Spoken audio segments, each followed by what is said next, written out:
Avis vascular centre మన దేశంలోనే the best varicose vein hospital. నార్మల్గా సాయితేజ కొన్ని మంత్స్ బ్యాక్ నాకు చెప్పాడు అనమాట, ఇలా మేడం నన్ను సెక్సువల్గా హెరాస్మెంట్ చేస్తుందిరా. రూమ్లో నుంచి పెట్టి ఒక అమ్మాయిని గట్టిగా అడిగారు అనమాట. ఆ అమ్మాయి రోజు ఏడ్చింది, మీరు ఇక్కడ ఎందుకు సాయితేజతో మాట్లాడాల్సిన పని ఏంటి, ఇవన్నీ అడిగి. ఇది అబ్బాయి అంటే బలవంతంగా చేసుకున్న ఆత్మహత్య కాదు, ఇది ముమ్మాటికి సంత యాజమాన్యం చేయించిన హత్య.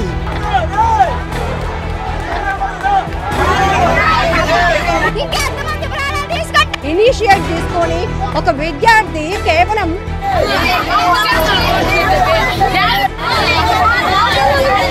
ప్రస్తుతానికి విశాఖ ఎంవిపిలో ఉన్న సమత కాలేజ్ వద్ద విద్యార్థి సంఘాల నేతల ఆందోళన నిన్నటి నుంచి కూడా ఉధృతంగా కొనసాగుతోంది.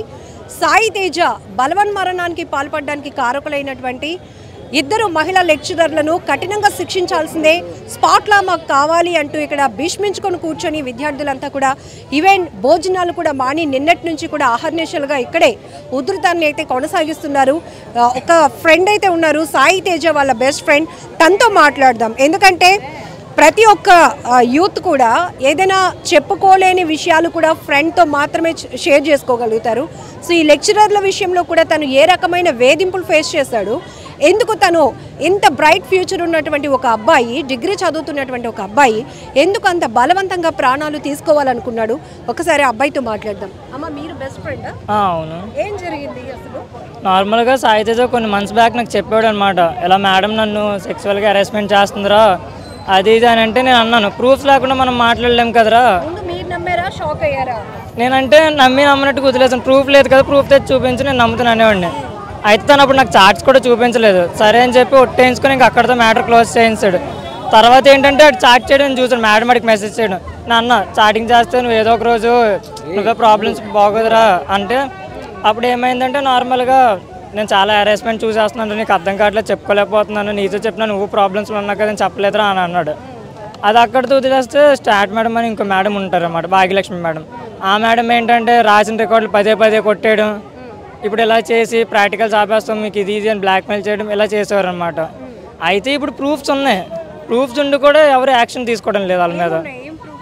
స్క్రీన్ షాట్స్, మేడం చేసిన చాటింగ్ స్క్రీన్ షాట్స్, కొట్టేసిన పేపర్లు, అక్కడ మిస్టేక్ లేకపోయినా కొట్టేసిన పేపర్లు అన్నీ ఉన్నాయి, అయినా సరే ఎవరు యాక్షన్ తీసుకోవడం లేదు. ఇప్పుడు ఒక లెక్చరర్ కావచ్చు, టీచర్ కావచ్చు, స్కూల్ ఆర్ కాలేజ్ పరిధులు అంతవరకే ఉంటాయి.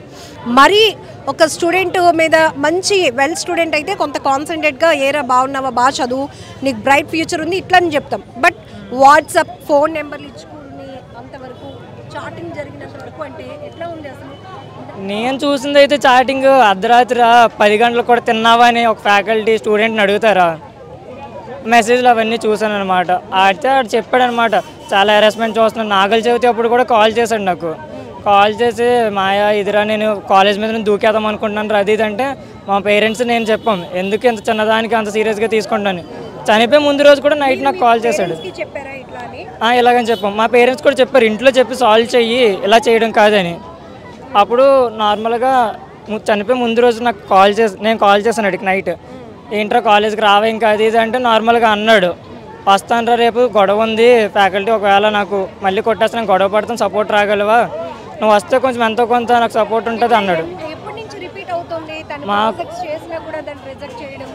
ఈ సెమిస్టర్లో అయితే ప్రాజెక్ట్స్ అలా కొట్టేసేవారు, ఇంతకుముందు సెమిస్టర్లో కూడా మేము అలాగే రాసినప్పుడు ప్రాజెక్ట్స్ తీసుకునేవారు.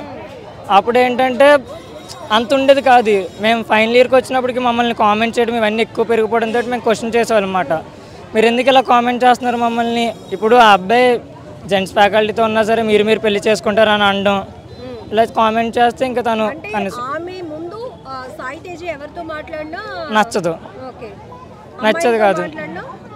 కాదు. మేము బర్త్డే పార్టీస్కి ఎక్కడైనా ఇక్కడ చేసుకున్నా సరే రూమ్లో నుంచి పెట్టి ఒక అమ్మాయిని గట్టిగా అడిగారు అనమాట. ఆ అమ్మాయి రోజు ఏడ్చింది, మీరు ఇక్కడ ఎందుకు సాయితేజతో మాట్లాడాల్సిన పని ఏంటి, ఇవన్నీ అడిగారు. ఆ అమ్మాయి ఆ రోజు గట్టిగా ఏడ్చి ఇంకా గోల్ పెట్టేసి మాట్లాడుకోవడం మానేసాం. నాకు తెలియదు, ఎప్పుడైనా కాలేజ్కి రాకపోతే నాకు నార్మల్గా అడిగేవారు అనమాట, ఏ కాలేజ్కి మీ ఫ్రెండ్ ఎందుకు రావట్లేదు, బెస్ట్ ఫ్రెండ్స్ కదా మీరు చెప్పుకుంటారు కదా అంటే.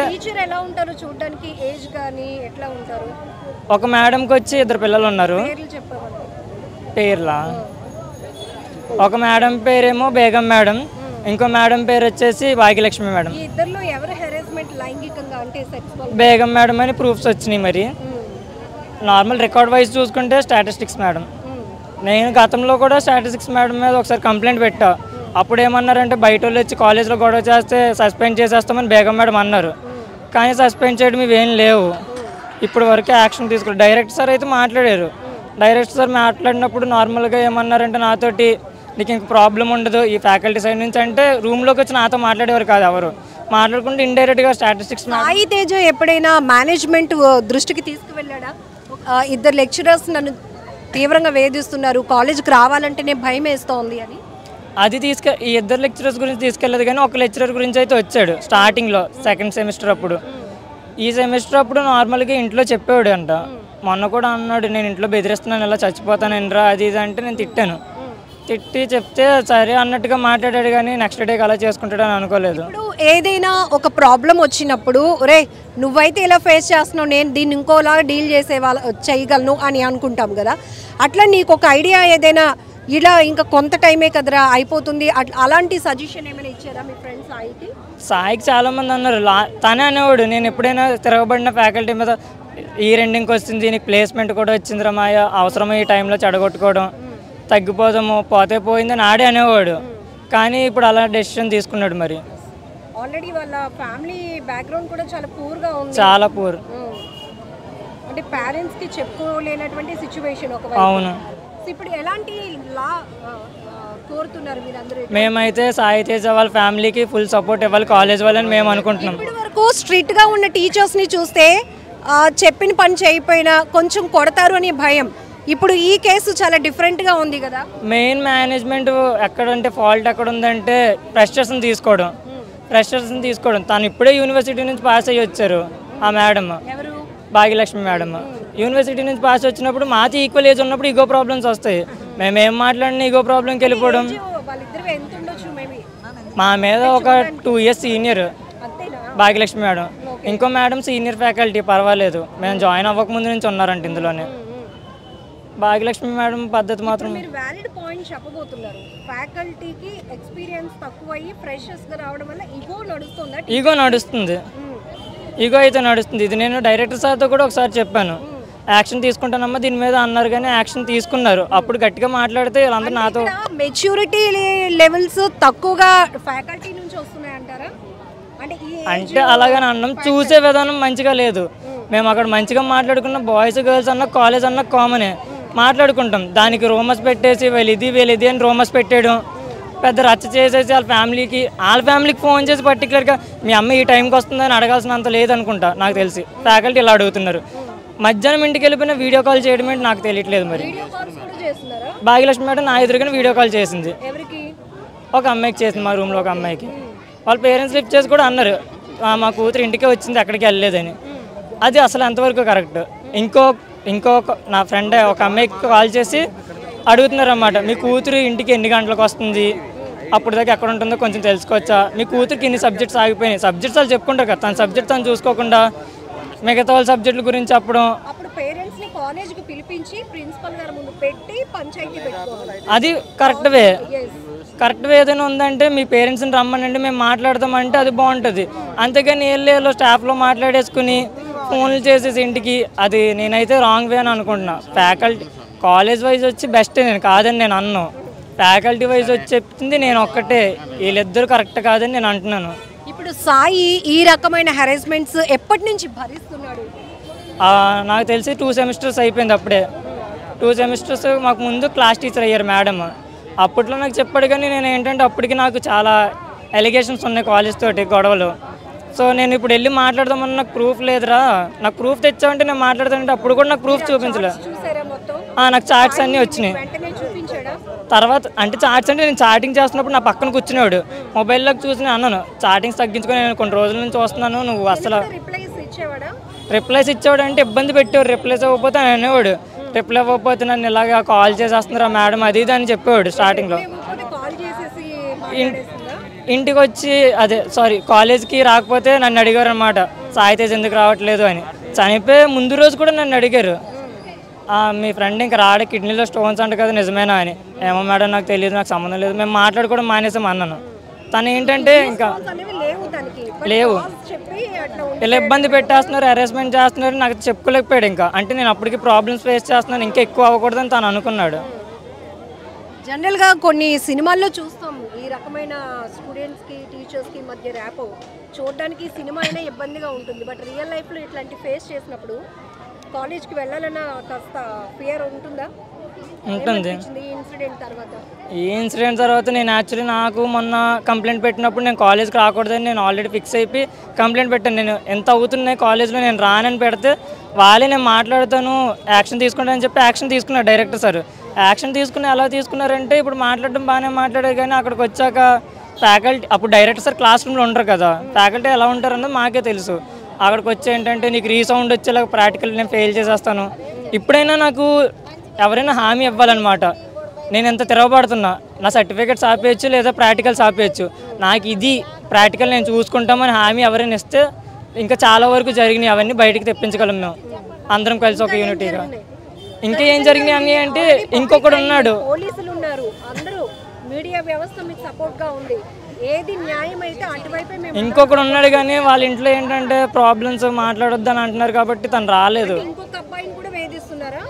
మేము ముగ్గురం ఇలా బెస్ట్ ఫ్రెండ్స్ అనమాట, ఏం జరిగినా మాకు తెలుస్తుంది. మేము ముగ్గురమే టార్గెట్ కూడా స్టార్ట్ మేడంకి, మిగతా మేడం కొంచెం పర్లేదు, అందరూ నాతో బాగానే మాట్లాడతారు, అందరూ బాగా మాట్లాడతారు, అందరితో బాగుంటానని చెప్పి బాగానే మాట్లాడతారు.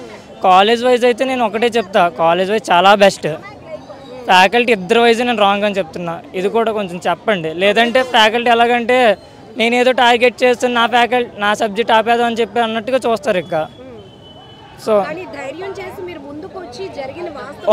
నా బెస్ట్ ఫ్రెండ్ చచ్చిపోయాడని చెప్పి వచ్చాను, అప్పటికి మాకు నా గొడవ అయినప్పుడు సపోర్ట్ రాలేదని చెప్పి నేను కొంచెం ఇగ్నోర్ చేస్తానని చెప్పి మాట్లాడడం మానేసాను. తనకి ఎలా అవుతుంది అన్నప్పుడు కూడా వదిలేసా, అంత ఫ్రెండ్షిప్ అయితే మా చీప్ అంత కాదు, అందుకే ఈ టైంలో నేను వచ్చి మాట్లాడుతున్నాను. సో ఇది నేనైతే ఒకటే చెప్తాను, కాలేజ్ వైజ్ అయితే చాలా బెస్ట్. ఫ్యాకల్టీ కొంచెం ఎక్స్పీరియన్స్ ఉన్న వాళ్ళు లేకపోవడం వల్ల ఇది ప్రాబ్లం అనేది నేను అంటున్నాను అంతే. ఇది కాలేజ్ వాళ్ళు కూడా కొంచెం గుర్తుంచుకోవాలి. ఫస్ట్ మీకు ఆ కన్వర్జేషన్ చూపించినప్పుడు మీరు షాక్ అయ్యారా? ఏంటి ఒక టీచర్ ఇట్లా కన్వర్జేషన్ చూపించినప్పుడు నేను కొంచెం సరే లైట్ తీసుకోరా, నేను లైట్ తీసుకోరా వదిలే, ఇక్కడతో మాట్లాడడం తగ్గించాను. తనకి మీరు లైట్ తీసుకోమన్నారు, మీరు చూసి షాక్ అయ్యారా? నేను చూసి కొంచెం షాక్ అయ్యాను, ఏంటి ఇలాగా అని. తర్వాత నేను అన్నాను ఏంటంటే ఫైనల్ ఇయర్కి వచ్చాం కదా, సరే నువ్వు చెప్పినట్టు గొడవలు ఎందుకు వదిలేరా అన్నాను. ఇంకో 1 monthలో వెళ్ళిపోతే నీకు ప్లేస్మెంట్ వచ్చింది, నాకు ప్లేస్మెంట్ వచ్చింది, ఒక మంచి ప్లేస్లోనే వెళ్ళిపోయి జాయిన్ అవుదాం రా, ఇద్దరం మాట్లాడుకున్నాం. తను ఆగలేకపోయి డెసిషన్ తీసుకున్నాడు, భరించలేకపోయాడు. ఆ రోజు ముందు రోజు కూడా నాతో మాట్లాడాడు, పేరెంట్స్ వస్తే కరెక్షన్ చేసి ఇది రాంగ్ వే కదా, మేమున్నప్పుడు కూడా కరెక్షన్ అనేది నీట్గా ఉండాలి కదా. ఒక స్టూడెంట్ అంత ధైర్యంగా కాలేజ్కి వెళ్ళలేకపోతే ఆ పరిస్థితులు కూడా మనం ఏం చెప్పొచ్చు? రూమ్ వైజ్ వచ్చి నేను ఒక్కడే నిలబడ్డాను. ఎంతమంది ఉన్నారు, ఎంతమందికి తెలీదా, ఎంతమందికి తెలుసు, ఒక్కడు నోటి మీద పట్టలేదు. నాకంటే బాగా మాట్లాడే వాళ్ళు అమ్మాయిలతో మాట్లాడతాడు అక్క అక్క అనుకుంటూ, వాళ్ళకి తెలియవా నిజాలు ఏంటి అనేవి. మోహిత్, ఇప్పుడు మీ బెస్ట్ ఫ్రెండ్కి జరిగిన అన్యాయం విషయంలో మీరు ధైర్యంగా ముందుకు వచ్చి చెప్పు బట్టి అందరికీ తెలుస్తుంది, మరొక స్టూడెంట్కి ఇట్లాంటి అన్యాయం జరగకూడదు. కాబట్టి మీ విషయంలో మీకు ఏదైనా ఇబ్బంది కలిగితే 100% మేము నిలబడతాం, ఓకేనా? 100% మేము నిలబడతాం. ఎస్, ఏబీవీపీ ఇలా అన్యాయాలు నాకు తెలుసు కాబట్టి నిలబడతానని హామీ ఇచ్చారు. నిన్నటి నుంచి కూడా ఈ ఏబీవీపీ వాళ్ళు కూడా స్టాండ్ తీసుకున్నారు ఒకటే, ఎందుకంటే ఇప్పటి వరకు వీళ్ళు ఎన్నో కేసులు టేకప్ చేస్తున్నారు, మేము మీడియా పరంగా కవర్ చేస్తున్నాం. ఎక్కడైనా భోజనం క్వాలిటీ లేకపోయినా, టైంకి ఇవ్వకపోయినా, వాళ్ళని ఫీజుల పేరుతో వేధిస్తున్నా అక్కడ విద్యార్థుల తరపున పోరాటాలు కొనసాగించి తల్లిదండ్రులకు కూడా ఒక భరోసా ఇవ్వడంతో పాటు మేనేజ్మెంట్తో ఆ ర్యాపో మెయింటైన్ చేసి వాళ్ళు సయోధ్య కుదిర్చినటువంటి పరిస్థితి కూడా, చాలా కేసులు డీల్ చేసిన ఒక రైట్ వేలో డీల్ చేసిన పరిస్థితులు ఉన్నాయి. బట్ ఇప్పుడు వైజాగ్లో నెలకొన్న ఈ కేసు ఏదైతే ఉందో, సాయి తేజ అనే ఒక యువకుడు, డిగ్రీ చదువుతున్న అబ్బాయి, ఇద్దరు మహిళా లెక్చరర్ల వేధింపుల వల్లే తను బలవంతంగా ప్రాణాలు తీసుకున్నాడు. అది పూర్ ఫ్యామిలీ, తల్లిదండ్రులకు చెప్పుకోలేరు, చెప్పుకున్న వాళ్ళు వచ్చి అడిగే అంత సిచ్యువేషన్ కూడా లేదు. కాబట్టి ఈరోజు ఆ ఫ్యామిలీ మెంబర్స్ తరపున, ఈ విద్యార్థులందరి తరపున అక్కడ వీళ్ళు కమిట్ అయ్యి నిన్నటి నుంచి కూడా ఆందోళన కొనసాగిస్తున్నటువంటి పరిస్థితి ఉంది. ఫైనల్గా ఎలాంటి జస్టిస్ కోరుతున్నారు. ఇప్పుడు 1 డే అయిన కంప్లీట్గా నిన్న చీకటి పడినప్పటి నుంచి ఈ రోజు చీకటి పడిన వరకు కూడా నిర్విరామంగా మీ ఉద్యమం కొనసాగుతోంది. ఫైనల్ లైన్ ఏం చెప్పాలి అనుకుంటున్నారు మేడం? ముఖ్యంగా ఏంటంటే ఇక్కడ విద్యార్థి యొక్క తల్లిదండ్రులు అలానే సమాజం మొత్తం అందరూ ఏంటంటే ముందుగా ఒక విషయం పరిగణించాలి. ఇది ఆ అబ్బాయి అంటే బలవంతంగా చేసుకున్న ఆత్మహత్య కాదు. ఇది ముమ్మాటికి సమతా యాజమాన్యం చేయించిన హత్య. ఇది ముమ్మాటికి సమతా యాజమాన్యం చేసిన హత్య. ఇది ఎందుకంటే రేపనే రోజున విద్యార్థి ఒకసారి స్టూడెంట్స్ చెప్తున్నారు యాజమాన్యం కాలేజ్ పరంగా చాలా బాగుంది, కంఫర్టబుల్గా ఉన్నాం. ఈ ఇద్దరు ఎవరైతే ఇప్పుడు కారకులు అయినటువంటి లెక్చరర్స్ మాత్రమే ఆ అబ్బాయి చనిపోవడానికి కారణం అనేది వాళ్ళు రేస్ చేస్తున్నారు. అవును మేడం, మీరు చెప్పింది వాస్తవమే. ఏంటంటే ఇప్పుడు ఒక పూర్తిగా ఉండే తులసి వనంలో ఒక చిన్న కలుపు మొక్క ఉన్నా కూడా మొత్తం అంతా ధ్వంసం అయిపోతుంది మేడం. ఆ కలుపుని తీయాలని చెప్పేసి మేము ఈరోజు డిమాండ్ చేస్తాం. మాకు మేడం ఎక్కడ మేడం నిన్న ఈ ఘటన ఎప్పుడైతే వెలుగులోకి వచ్చిందో మేము మధ్యాహ్నం నుంచి ఇక్కడనే కూర్చున్నాం. ఇక్కడ ఎండనక ఏంటి మొత్తం తిండి తిప్పలవన్నీ మానేసి మిడ్నైట్ 3 గంటల వరకు ఇక్కడ కూర్చొని మేము ఇక్కడ బయట నుంచి మేము ధర్నా చేసాం. అప్పటికి కూడా ఇక్కడ ఏంటంటే విద్యార్థి యొక్క తల్లిదండ్రులు ఆవేదన కానీ విద్యార్థి యొక్క మిత్రులు ఆవేదన కానీ మా ఆవేదన కానీ ఎవడు పట్టించుకుని నాదుడు లేడు. ఇక్కడ డైరెక్ట్ సార్ బయటకు వచ్చారు. ఎవరైతే ఈ నిందితులు ఉన్నారో వాళ్ళని అంటే వెంటనే అరెస్టులు చేయాలని చెప్పేసి మేము డిమాండ్ చేస్తే బయటికి ఇది ఇంత షీట్ తీసుకొచ్చి దాని మీద ఏంటంటే తాత్కాలికంగా అయితే సస్పెండ్ చేస్తామని చెప్పారు. దీన్ని మేము తీవ్రంగా ఖండిస్తున్నాం. అందుకే మేడం ఈ రోజు కూడా ఇక్కడ ధర్నా పెట్టడానికి గల కారణం అదే. ముఖ్యమైన కారణం ఏంటి? ప్రస్తుతానికి విద్యార్థులు, విద్యార్థి సంఘాలు, అలాగే సాయి తేజ కుటుంబ సభ్యులు, బంధువులంతా ఏకధాటిగా ఇక్కడ చేస్తున్న ఆందోళన ఎఫెక్ట్తో అయితే సమతా కాలేజ్ మేనేజ్మెంట్ ప్రస్తుతానికి ప్రూఫ్ ఇంకా ఏదీ లేదు కాబట్టి ఆరోపణలు ఉన్న క్రమంలోనే ఇద్దరు లెక్చరర్స్ని కూడా మేము పర్మనెంట్గా కాకుండా ప్రస్తుతానికి మాత్రం సస్పెండ్ చేస్తున్నాము. పూర్తి పోలీసుల దర్యాప్తు కొనసాగిన తర్వాత ఎటువంటి యాక్షన్ తీసుకుంటాము అనేది కూడా మేనేజ్మెంట్ చెప్తోంది. ఇది మాకు నచ్చలేనటువంటి విషయం. ఎందుకంటే ఈ ఈవెంట్ ఎవిడెన్స్గా మేము వాట్సాప్ చాటింగ్లు కూడా ప్రొవైడ్ చేసినా కూడా ఇంకా ఒక విద్యార్థి చనిపోవడానికి కారణమైనటువంటి వాళ్ళపై ఎందుకు ఇంత ప్రేమ చూపిస్తున్నారు అనేది వీళ్ళకి మరింత కోపం తెప్పిస్తున్నటువంటి అంశం. ఏది ఏమైనప్పటికీ కూడా సాయి తేజ విషయంలో స్పాట్ లాగ్ కావాలని వీళ్ళ ఆందోళన అయితే తారాస్థాయికి చేరుతూనే ఇప్పటికీ కూడా కొనసాగిస్తున్నారు. ఇది విశాఖలోని ఎంవిపిలో ఉన్నటువంటి సమతా కాలేజ్ వద్ద ఉన్నటువంటి పరిస్థితి.